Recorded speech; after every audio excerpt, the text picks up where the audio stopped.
कहानी सच्चे पुण्य का मोल। एक व्यापारी जितना धनी था उतना ही दान पुण्य करने वाला। वह सदैव यज्ञ पूजा आदि कराता रहता था। एक यज्ञ में उसने अपना सब कुछ दान कर दिया। अब उसके पास परिवार चलाने लायक भी पैसे नहीं बचे थे। व्यापारी की पत्नी ने सुझाव दिया कि पड़ोस के नगर में एक बड़े सेठ रहते हैं। वह दूसरों के पुण्य खरीदते हैं।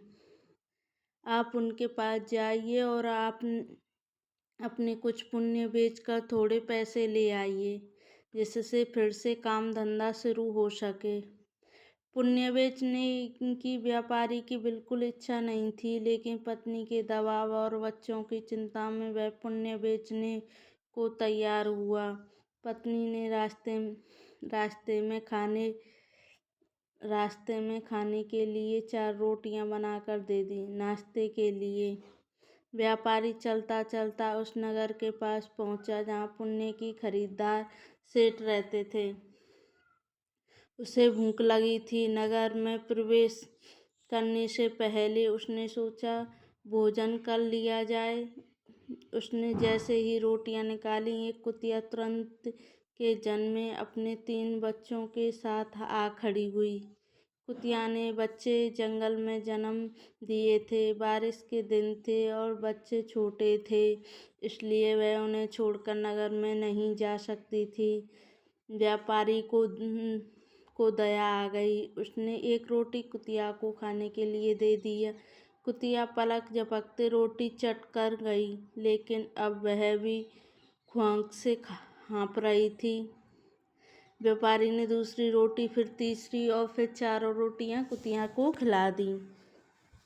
खुद केवल पानी पीकर सेठ के पास पहुंचा। व्यापारी ने सेठ से कहा कि वह अपना पुण्य बेचने आया है। सेठ व्यस्त था। उसने कहा कि शाम को आओ। दोपहर में सेठ भोजन के लिए घर गया। उसने अपनी पत्नी को बताया कि एक व्यापारी अपने पुण्य बेचने आया है, उसका कौन सा पुण्य खरीदूं। सेठ की पत्नी बहुत पतिव्रता और सिद्ध थी। उसने ध्यान लगाकर देख लिया कि आज व्यापारी ने कुतिया को रोटी खिलाई है। उसने अपने पति से कहा कि उसका आज का पुण्य खरीदना, जो उसने एक जानवर को रोटी खिलाकर कमाया है, वह उसका अब तक का सर्वश्रेष्ठ पुण्य है। व्यापारी शाम को फिर अपना पुण्य बेचने आया। सेठ ने कहा, आज आपने जो यज्ञ किया है, मैं उसका पुण्य लेना चाहता हूँ। व्यापारी हंसने लगा। उसने कहा कि अगर मेरे पास यज्ञ के लिए पैसे होते तो क्या मैं आपके पास पुण्य बेचने आता। सेठ ने कहा कि आज आपने किसी भूखे जानवर को भोजन कराकर उसके और उसके बच्चों के प्राणों की रक्षा की है। मुझे वही पुण्य चाहिए। व्यापारी वह पुण्य बेचने को तैयार हुआ। सेठ ने कहा कि उस पुण्य के बदले वह व्यापारी को 4 रोटियों के वजन के बराबर हीरे मोती देगा। 4 रोटियां बनाई गईं और उसे तराजू के एक पलड़े में रखा गया। दूसरे पलड़े में सेठ ने एक पोटली में भरकर हीरे जवाहरात रखे।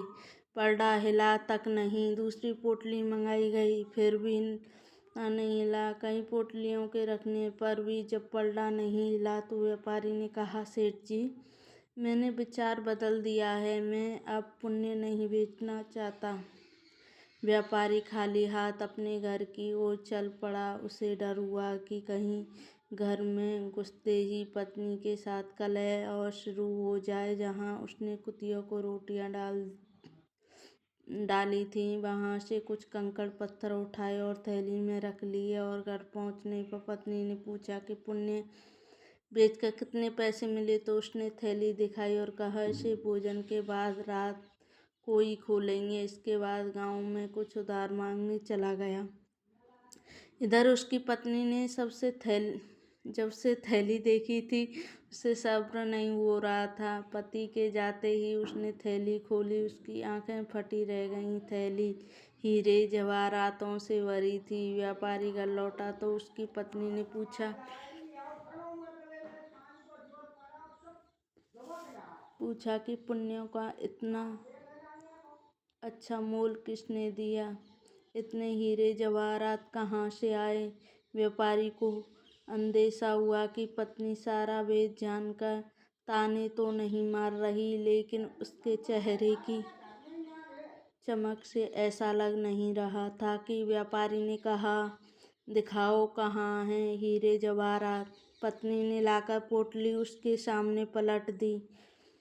उसमें से बेशकीमती रत्न गिरे। व्यापारी हैरान रह गया। फिर उसने पत्नी को सारी बात बता दी। पत्नी को पछतावा हुआ कि उसने अपने पति को विपत्ति में पुण्य बेचने को विवश किया है।